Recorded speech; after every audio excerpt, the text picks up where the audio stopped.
लावा चढ़ाने का क्या तात्पर्य है? लावा क्यों चढ़ाते हैं? लावा भगवान को अर्पण करते हैं ना, धान के लावा। और शादी विवाह में धान का लावा यूज होता है। बिना धान के लावे का परछन नहीं होता, फेरा नहीं होता। और भगवान शिव को भी अर्पण होता है धान के लावे। और धान के लावे में दूध मिश्रित करके बतासा या मीठा कोई मिक्स करके भगवान शिव को अर्पण करने से भगवान शिव के लिए शेष नाग प्रसन्न हो जाते हैं और शिव भी प्रसन्न होते हैं। और शादी विवाह में तो परछन किया जाता है, लावा परछन होता है। इसका क्या महत्व है जानते हैं? आप लावा देखिए, जो धान के लावे हैं, कितना भी अच्छा उसे बना दीजिए, भुजा कर लाइए और ला के रखिए घर में, उसको साफ करिए, साफ करके एक जगह रख दीजिए और फिर आप ध्यान से उसे एक एक चुनिए, तो उसमें कहीं न कहीं एक उसका चिपका ही रहेगा, वो हटेगा नहीं। कितना भी पूरी कोशिश कर लीजिए तब जाके छूटेगा। कि एक एक चेक करके उसको हटाइए, तब उसके धान के खोखले जो है वो हटेंगे। अन्यथा अगर आपको जल्दी है, कितना भी मसलिए, उसको कितना भी बनाइए, परंतु वह छिलका उसे नहीं छोड़ता। इसका यही सादा मतलब है, आप जान लीजिए कि जैसे हे प्रभु, यह धान के लावे, जो धान का लावा है, अपने शरीर को नहीं छोड़ना चाहता है ना, उसके अंदर के जो लावे होते हैं भुजने के बाद भी नहीं छूटता है। वैसे ही मेरी भक्ति आपके प्रति हमेशा अटूट रहे। मैं कितना भी चाह लूं आपसे दूरी बनाने का, परंतु आप मुझसे दूर मत हो। धान के लावे का यही मतलब है। जैसा धान का लावा अपने खोखले को कभी छोड़ता नहीं है, कितना भी कोशिश कर लीजिए, एक एक चुनेंगे, इतना चुनते बैठते आपके पास समय होना चाहिए। परंतु इसका यही उद्देश्य है कि जैसे वह धान के लावे को नहीं छोड़ना चाहता, वैसे मेरी भी भक्ति भगवान पर हमेशा अटूट रहे। वह मैं कितना भी चाह लूं कि छूट जाए, परंतु परमात्मा मुझे न छोड़े। आप लोग जानते हैं भगवान शिव को बहुत सारे लोगों का प्रश्न है। शिव पुराण की कथा पहले नहीं होती थी, लोग पहले कराते ही नहीं थे। यह तो कुछ 10 साल से इसका प्रचलन ज्यादा हो गया शिव पुराण की कथा का। अन्यथा लोग सिर्फ श्रीमद् भागवत कथा सुनने जाते थे, वही कथा कराते थे, वही कथा सुनते थे, उसी के बारे में मालूम था। शिव पुराण की कथा ऐसे कोई एक आध रहता था जो कभी 2, 4, 10 साल में एक आध कोई कराता था। परंतु आज जगह जगह पे शिव पुराण की कथा, शिव पुराण के चर्चे शिव कथा के नाम से प्रचलित हो गया, शिव के प्रचार के नाम से लोग प्रचलित हो गया। और शिव पुराण कहता है कि शिवलिंग उत्तर ही दिशा की तरफ जलधारा क्यों होती है। शिव के जल उत्तर ही दिशा में क्यों गिरते हैं? 4 दिशा है, 3 दिशा और भी है, उस दिशा में भी तो गिर सकता है जल, परंतु वह भी भगवान शिव ने निश्चित किया कि मेरा जल कहाँ गिरना चाहिए।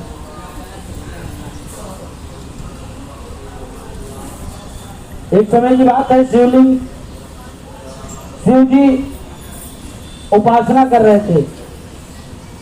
भगवान शिव उपासना करते हैं, अपने इष्ट का स्मरण करते हैं, ध्यान करते हैं। ध्यान में बैठे हुए थे, मस्त स्वरूप में भगवान शिव विराजमान थे। और देखते देखते भगवान शिव शिवलिंग के रूप में परिवर्तन हो गए, पाषाण रूप में परिवर्तन हो गए, जिसे हम आप पूजते हैं, भगवान शिवलिंग के नाम से जानते हैं। शिव पूर्ण स्वरूप में से शिवलिंग का रूप धारण कर लेते हैं। और जब शिवलिंग का रूप धारण करते हैं तो चारों दिशाएं आकर भगवान के निकट खड़ी हो जाती हैं। 4 दिशा भगवान की कौन कौन सी है? पूर्व, पश्चिम, उत्तर, दक्षिण। परंतु दक्षिण दिशा को सब क्या कहते हैं? यम की नगरी कहते हैं ना। आदमी मृत्यु हो जाती है, वो क्या दक्षिण की ओर पैर करके लेटा देते हैं। है ना।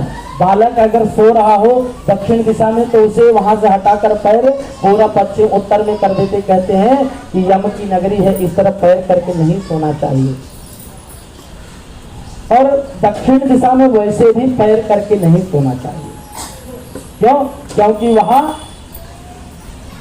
यमराज का स्थान होता है और यमराज को अपना पैर कभी उठाना नहीं चाहिए।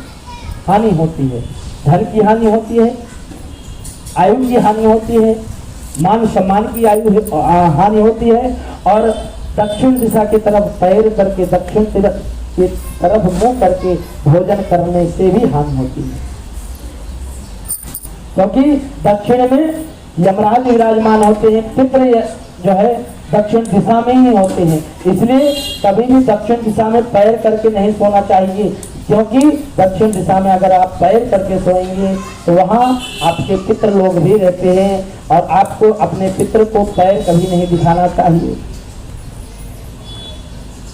जगह नहीं है, घर में किसी कारण से बहुत सारे लोग आ गए हैं, भीड़ लगी हुई है, व्यवस्था है, फिर भी आप थोड़ा सा पैर को मोड़ लीजिए, कैसे भी एडजस्ट कर लीजिए, परंतु पैर फैलाने की आवश्यकता नहीं है, उसका विशेष ध्यान देना चाहिए। भगवान शिव जब मग्न हो गए और लिंग के रूप में उपस्थित हुए तो चारों दिशाएं आकर भगवान की चारों दिशाएं वहां खड़ी हो गई भगवान का दर्शन हेतु। पूर्व दिशा भगवान शिव को देखकर थोड़ा सा घमंड में आ गई। पूर्व दिशा भगवान को देखकर घमंड में आ गई। क्यों? क्योंकि ब्राह्मण लोग कहते हैं कि पूजा कराओ तो पूरब की दिशा में होकर करो, पश्चिम की दिशा में होकर के करो, है ना। इसलिए पूरब पश्चिम तो एकदम स्वच्छ और निर्मल है, इसलिए उन्हें घमंड आ गया। परंतु दक्षिण दिशा जो है वह भगवान की आराधना करने लगी, भगवान के नामों का उच्चारण करने लगी। भगवान को जब देखी कि वह शिवलिंग के रूप में आगे हैं, वह उच्चारण करने लगी और उत्तर की दिशा हंसने लगी। इस पर दक्षिण की दिशा पर,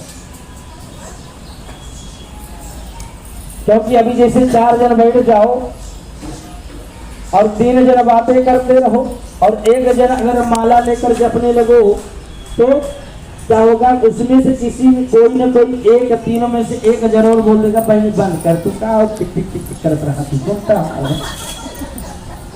है। सही हो ना। तो अपनों ना करी है और सामने वाले की भी ना करेगी। तो वैसे ही दक्षिण दिशा जब भगवान का सुमिरन करने लगी, भगवान को हाथ जोड़कर ध्यान पूर्वक खड़ी हो गई, भगवान का मन ही मन दर्शन करने लगी, तो उत्तर दिशा क्या करती है, उस पर हंसने लगती है। अब उत्तर दिशा जब हंसने लगी तो दक्षिण दिशा ने कोई जवाब नहीं दिया। जो भक्त होते हैं भगवान के ना, अगर उन पर कोई हंसता भी है, उनके माला को देखकर, उनके चंदन को देखकर, उनके वस्त्र को देखकर अगर कोई हंसता भी है तो जो भक्त है भगवान के में वह रिएक्शन नहीं करते, वह पलट कर वार नहीं करते, वो कहते नहीं कुछ और भगवान की भक्ति में लगी रहती है। वैसे ही उत्तर दिशा ने भी भगवान की भक्ति में लगी रही, वह दक्षिण की दिशा भगवान की सेवा में लगी रही, उत्तर की बातों को तनिक भी उत्तर नहीं दिया। परंतु भगवान शिव ने क्या किया जानते हैं? भगवान शिव का जप कर रही थी दक्षिण दिशा, इसलिए वो दक्षिण दिशा भगवान की भक्त बन गई, और उत्तर दिशा हंस रही थी इसलिए वह भगवान के कोप को सह गई, भगवान से कोपित हो गए और भगवान के रुष्ट होने से उत्तर दिशा चलने लगा। उत्तर जो दिशा थी, जो दिशा का रूप धारण किया था, वह उसके शरीर में मानो आग सी लग गई हो, उससे उसके शरीर से आग निकलने लगा। और इसे जब देखा इसने दक्षिण दिशा ने तो क्या किया, एक जल का पात्र लिया और जल के पात्र को लेकर दक्षिण दिशा ने भगवान शिव पर अर्पण कर दिया। और जैसे ही भगवान शिव पर दक्षिण दिशा ने अर्पण किया, वैसे ही वह जल की धारा उत्तर की तरफ गई और उत्तर का दिशा ठंडा हो गया।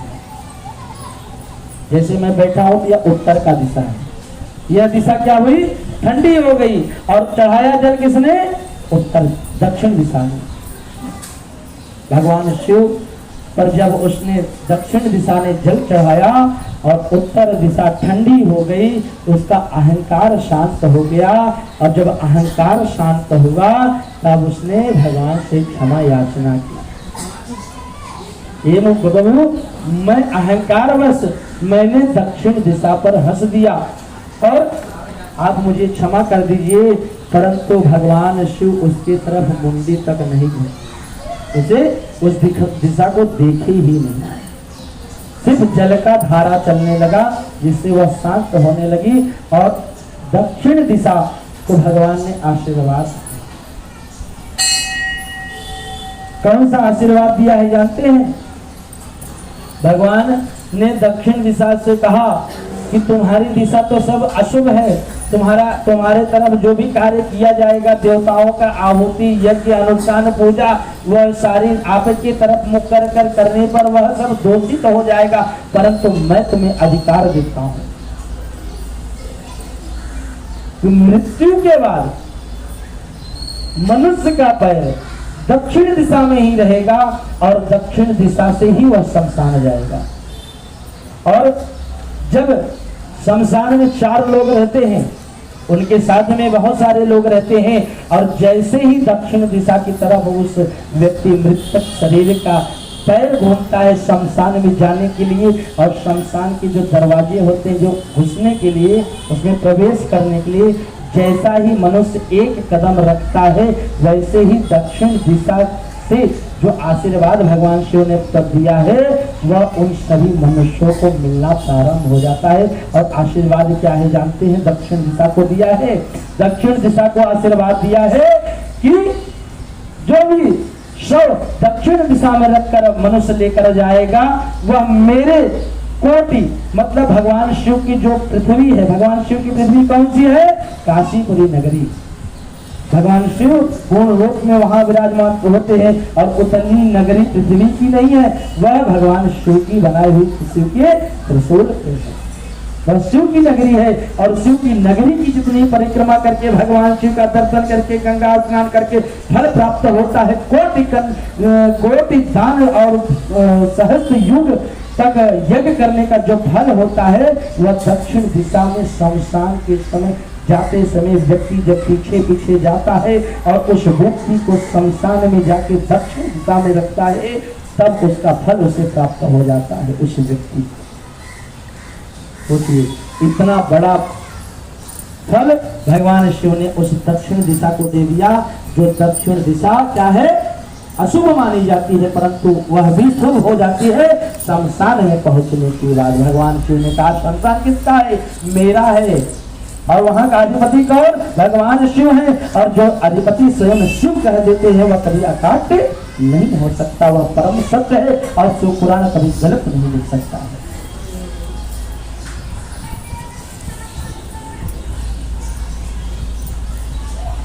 और एक ही चीज प्रत्यक्ष आप लोग जानते होंगे, सुने होंगे, परंतु देखा नहीं होगा, क्योंकि हमारी माताओं को शमशान में जाने का आदेश नहीं है।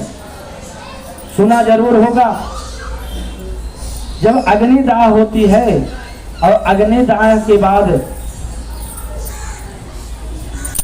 सर पर पुत्र वार करता है, पुत्र सर पर मारता है। क्यों? क्योंकि सारा शरीर मृत्यु को प्राप्त हो जाता है, परंतु बुद्धि जो होती है, दिमाग की बुद्धि है, वो चलती रहती, वह अपने आप को ढूंढती रहती, वह शरीर अपने शरीर को ढूंढती रहती, वह जीव अपने शरीर को ढूंढती रहती है। और ढूंढते ढूंढते जब शमशान में पहुंचती है, शिव पुराण कहता है, जब वह मनुष्य का शरीर शमशान में पहुंचने के बाद उसका पुत्र उसे डंडे से मारता है। क्योंकि जो पिता को कभी भूल से भी ना मारा हो, परंतु शमशान में जाने के बाद उसे डंडा जरूर मारना पड़ता है। और जब तक वह नहीं करेगा तब तक दाग नहीं ले सकता है। दाग बोलते हैं ना लेना, तब तक नहीं ले सकता है, क्योंकि पुत्र का कर्तव्य है वहां शमशान में अपने पिता को चाहे धीरे से ही दंडा तस्करी करना ही पड़ता है। वह प्रथा है, और प्रथा इसलिए है कि वह शिव पुराण भी कहती है कि अब इस शरीर से मुक्त हो जाइए, परमात्मा में लीन हो जाइए।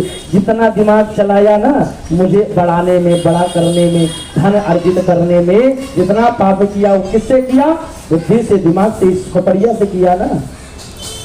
अब यह खोपड़िया मेरे लिए बेकार हो गई, यह खोपड़िया मेरे किसी काम का नहीं, इसलिए डंडा मारना पड़ता है। तो पुराण कहता है, और वह भी दक्षिण दिशा में पैर होना चाहिए और सर उत्तर की दिशा में होना चाहिए, तब जाकर वह पूर्ण होता है। भगवान शिव ने कहा उसका भी फल लिख दिया।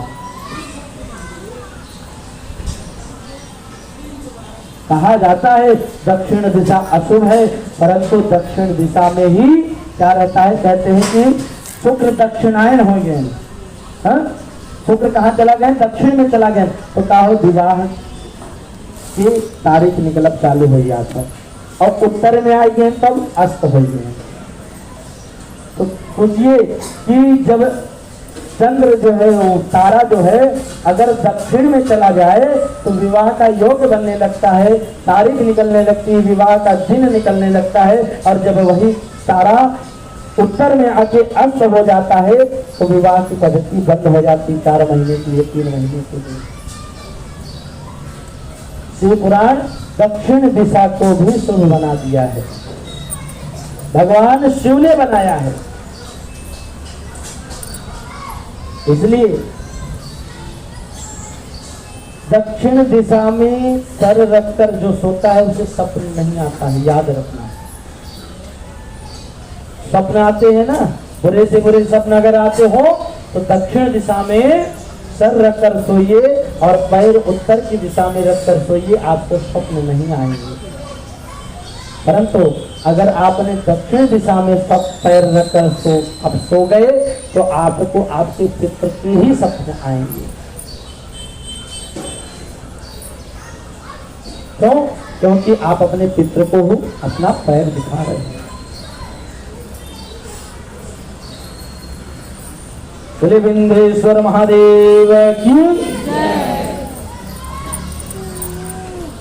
ओम नमः शिवाय, ओम नमः शिवाय, हरे हरे बोले नमः शिवाय, ओम नमः शिवाय, ओम नमः शिवाय, हरे हरे बोले नमः शिवाय। शिव गंगाधराय, शिव गंगाधराय, हरे हरे भोले नमः शिवाय। शिव गंगाधराय, शिव गंगाधराय, हरे हरे भोले नमः शिवाय। ओम नमः शिवाय, ओम नमः शिवाय, हरे हरे भोले नमः शिवाय। शिव विघ्नेश्वराय, शिव विघ्नेश्वराय, हरे हरे भोले नमः शिवाय। शिव विघ्नेश्वराय, शिव विघ्नेश्वराय, हरे हरे भोले नमः शिवाय।